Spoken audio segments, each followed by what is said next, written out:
Excepcionalmente, conosco aqui neste horário é sempre um prazer conversar com o Dr. Jairo Bauer. Estreou muito recentemente aqui na Band News FM, entrou para o nosso timaço de colunistas. O Dr. Jairo é psiquiatra e está com a gente num momento muito delicado, muito sensível e de um fato muito chocante, sobre o qual a gente vem falando desde ontem, que foi o ataque a facas promovido por um adolescente de 13 anos numa escola na zona oeste de São Paulo, região da Vila Sônia. Uma professora morreu. Ele agrediu também a faca outros professores, colegas dele. E aí, doutor Jairo, são muitos os elementos, recortes, as nuances sobre as quais a gente pode tratar, mas falávamos aqui mais cedo sobre a necessidade de observar sinais no comportamento de filhos, de crianças, de adolescentes, e eu queria começar por aí, pela observação de sinais, e queria te ouvir um pouco sobre isso. Bom dia, seja bem-vindo.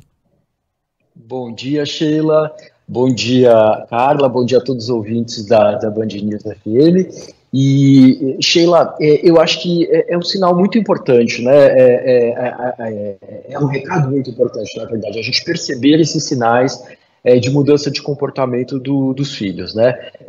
A gente sabe que a adolescência é uma fase de mudanças intensas, alterações importantes de comportamento, mas se algum padrão chama atenção, se algum tipo de comportamento está muito diferente daquilo que você está acostumado a enxergar no seu filho, se existe algum tipo de conteúdo, de mensagem que pode remeter à violência, a preconceito, a discriminação, eu acho que é muito importante que a gente converse com o filho, que a gente tente entender de onde isso tá chegando, né? E que tipo de impacto isso pode estar tendo no comportamento dele e na relação deles com os outros, né? Eu acho que essa história muito triste, né? Essa tragédia que a gente viu aí ontem, ela é um sinalizador importante para a gente de como é importante a gente prestar atenção, né, no padrão de comportamento, nos recados, nas mensagens que estão sendo transmitidas para os filhos, tanto verbalmente, né, como pelas redes sociais, né? Então acho que é muito importante a gente estar antenado, né, nesse momento em relação ao que está acontecendo com esses jovens.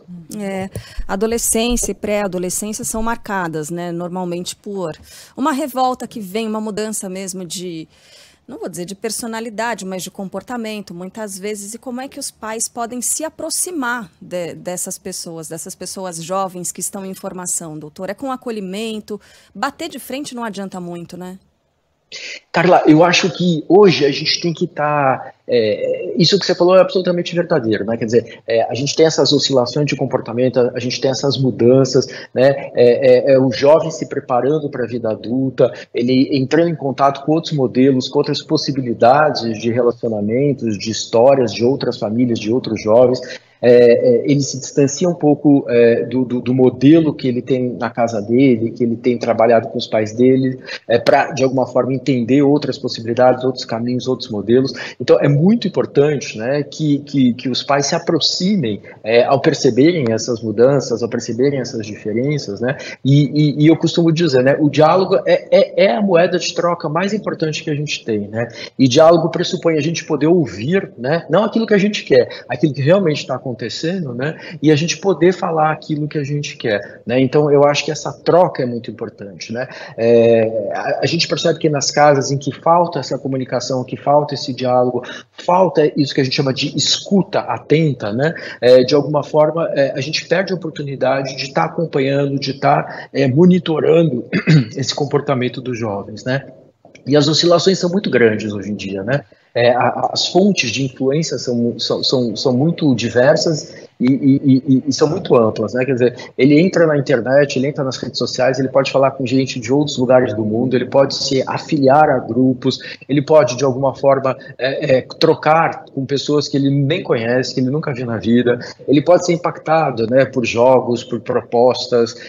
Então, é muito importante que a gente esteja antenado, né? Eu acho que essa palavra é importante, assim, estar ali, estar presente, estar conectado, né, para entender essas mudanças e como como que a gente pode interferir enquanto pai, né? Como que a gente pode perceber o que estava diferente, o que está acontecendo e como que a gente age o mais rapidamente possível para tentar eventualmente, né, corrigir alguma rota, algum rumo aí diferente que eles podem estar tendo. Doutor Jairo Megali, bom dia. Ô Megali, desculpa, eu não tinha te visto. Não tem perdão uma coisa dessa. Brincadeira. Doutor, eu me lembro quando criança, eu ouvi aquela expressão, política, futebol e religião não se discutem.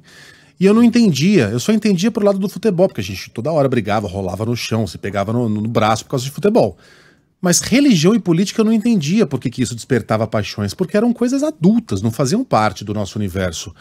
E a gente está vendo aí agora crianças com 13 anos, 12 anos, se interessando por política. Ótimo. Só que isso tem descambado numa certa radicalização de muitos desses jovens. Né? Imaginando ali perseguições políticas que não existem, desejando resolver isso com base no confronto, no enfrentamento e se interessando por armas. Enfim, tendo pensamentos ali que não passavam pela nossa cabeça, né, com 13 anos de idade. 13 anos de idade a gente pensava em bola e no sexo oposto, ou no mesmo sexo, enfim, em sexo. E agora eles estão nessa, o que pode ser muito bom, mas também pode ser muito ruim, né? Um garoto de 12, 13, garota de 14 anos, tá pronta para esse tipo de discussão que é tão adulta? Pois é, Megali, eu acho que você toca num ponto bem sensível, que é essa história da influência que eu acho que eles têm hoje de uma forma muito impactante, muito importante, e que às vezes os pais das escolas não dão conta, que são essas influências que chegam do mundo via redes sociais, via internet, né? E aí, política, religião, temas muito complexos, né, como preconceitos, discriminação, racismo, homofobia, transfobia. Acho que essas coisas eles entram em contato muito cedo, num momento, né, em que você tem razão também, né? Eles estão em amadurecimento, eles estão aprendendo a lidar com essas questões, eles estão entendendo o impacto que isso pode ter no mundo e na vida deles. Então, eu acho que são temas sensíveis para os quais eles não estão, ou podem não estar bem preparados, né, em função desse momento da vida deles. Eles são novos, eles estão inexperientes, eles estão aprendendo, eles estão amadurecendo. Então, de novo, a importância da gente trabalhar, e acho que é uma coisa que vocês têm falado muito no programa também, né? Da mesma forma que a gente fala de educação em sexualidade, que a gente fala de educação ambiental, eu acho que a gente tem que trabalhar um conceito muito importante que é educação digital. Aquilo que você vê, aquilo que você participa, aquilo que você troca, como aquilo pode impactar o teu comportamento, como que aquilo pode impactar o teu jeito de ser, como que você pode ser influenciado e adotar um padrão de conduta que não era o teu, né? Como que, às vezes, nesse universo gamificado, né, que eles vivem, né, qual o risco da gente trazer essa gamificação para a vida e a gente incorporar personagens e ter uma dificuldade de entender o limite entre a realidade e a ficção, aquilo que pode e aquilo que não pode, né? Então, nessa história em especial que a gente viu ontem, né, a gente vê muito esses grupos que se formam nas redes, esses grupos sobre os quais a gente não tem muitos controles, né? Esses grupos que podem estar passando mensagens, influenciando o comportamento de jovens que são influenciáveis, né? Porque estão nesse processo de maturidade, de amadurecimento, né? Então, volta e meia a gente vê esses jogos perigosos, jogos de se asfixiar, jogo de baleia azul, jogo disso, jogo daquilo, né? Que os jovens entram, eles compram esses desafios, eles se sentem desafiados, eles querem, né, se identificar com um grupo que está ali, né, e com temas às vezes muito polêmicos e muito complexos como esses que você está trazendo, de política e religião. Então, de novo, como é importante a gente trabalhar a educação digital de uma maneira preventiva, tanto em casa, né, como nas escolas, né, e a gente está falhando nisso, com certeza. Dr. Jairo Bauer conversando conosco, é nosso colunista, psiquiatra, e falando sobre todas as reflexões que vêm na esteira do episódio tristíssimo e chocante de ontem na escola, do ataque à faca promovido por um adolescente de 13 anos de idade na Vila Sônia, zona oeste de São Paulo. Já falamos aqui de acompanhamento na internet, dos sinais dessa radicalização. Eu queria entrar aqui num outro aspecto, porque eu já ouvi, e é muito frequente a gente ouvir algumas pessoas dizendo o seguinte: mas Eu também jogava jogos violentos e nunca matei ninguém, nunca ataquei ninguém, não virei um agressor. Eu também gostava de filmes violentos e não parti atingindo ou atacando ninguém. Eu também sofri bullying, era zoado na escola e não saí matando ninguém. E acho importante que a gente reflita antes de falar sobre isso. E aí peço ajuda do Dr. Jairo para falar um pouco sobre isso. Sobre como o bullying, por exemplo, é cruel, traumatiza, alimenta raiva, alimenta ódio e pode se transformar em intolerância, sim, e pode resultar em episódios absolutamente trágicos, porque ele destrói e a gente não sabe como cada indivíduo trabalha isso internamente. Tem gente que passa o resto da vida fazendo terapia por causa de um bullying que sofreu na infância. Como tratar esses aspectos aqui para a gente parar de ficar reagindo, doutor Jairo, desse jeito? Eu também sofria bullying e não matei ninguém. Eu também jogava jogos violentos e não matei ninguém. Qual a resposta para isso? Sheila, é super legal essa tua pergunta, porque, de fato, assim, para a maior parte das pessoas, jogos violentos ou filmes violentos na internet, jogos violentos nas redes sociais ou, enfim, na internet, ter passado por um episódio de bullying, para muita gente isso não vai impactar o comportamento ou pode impactar muito pouco o comportamento, para muita gente. Agora, para outras tantas pessoas, né, um bullying pode ser devastador, né? Um jogo que propõe um desafio em que a pessoa se envolve em risco de vida ou coloca a vida de outras pessoas em risco de vida também, para algumas pessoas pode ter um efeito, sim, bastante sério, né?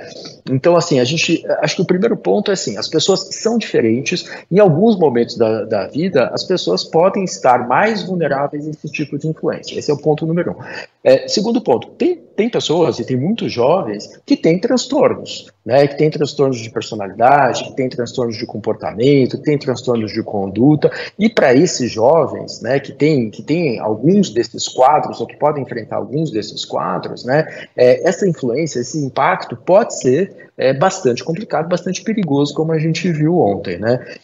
Então, quando a gente fala de um tema sensível como o bullying, né, sem dúvida nenhuma, eu acho que assim, a melhor abordagem é uma abordagem que começa desde cedo e feita de maneira preventiva. Quer dizer, a gente enquanto família, a gente enquanto pais, a gente tem que trabalhar com os filhos a importância do respeito ao outro, né, do impacto que o bullying pode ter na vida dos nossos filhos e que o comportamento deles pode ter na vida dos outros.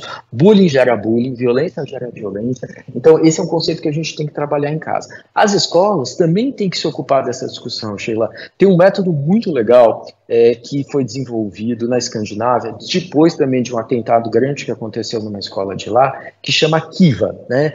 Que muitas escolas no mundo inteiro, muitos sistemas de educação no mundo inteiro têm empregado, têm tentado utilizar, que é uma abordagem preventiva. Você começa a trabalhar a prevenção de bullying desde muito cedo, desde que as crianças estão na escola, né? E quando acontece algum fator específico, uma situação específica, você para a escola, você discute o que está acontecendo, você trabalha com todos os envolvidos, o agressor, a vítima e a plateia, né? Que está ali em volta, de alguma forma ela pode estar também colaborando para a atitude do agressor se perpetuar. Então, de novo, bullying é um assunto muito sério, né? Ele pode ter impactos diferentes nas diferentes pessoas. Para as pessoas que têm algum tipo de transtorno de conduta, de personalidade, ele pode ter um impacto ainda maior, né? Então a gente tem que trabalhar bullying de uma forma preventiva e a gente tem que estar ligado, né, para as pessoas que têm algum tipo de alteração de comportamento, que são mais suscetíveis a esse tipo de influência, essas pessoas têm um acompanhamento e um cuidado especial também, né? Então, a gente tem que trabalhar melhor para estar mais atento a todas essas questões. Muito bem, doutor Jairo Bauer, psiquiatra, nosso colunista, nosso tempo já está esgotado aqui, é claro, perguntas dos ouvintes, opiniões das mais diversas, mas é bom que a gente abra esse espaço para esse tipo de reflexão e que a gente faça disso e renove essa oportunidade, não em função de um episódio trágico, mas que a gente mantenha esse assunto em pauta, porque ele é super importante e diz respeito a todos nós, como dizia Maicero Megali, educar exige de todos nós, né? Um papel da sociedade como um todo, não é da escola, não é dos pais, é de todo mundo, né?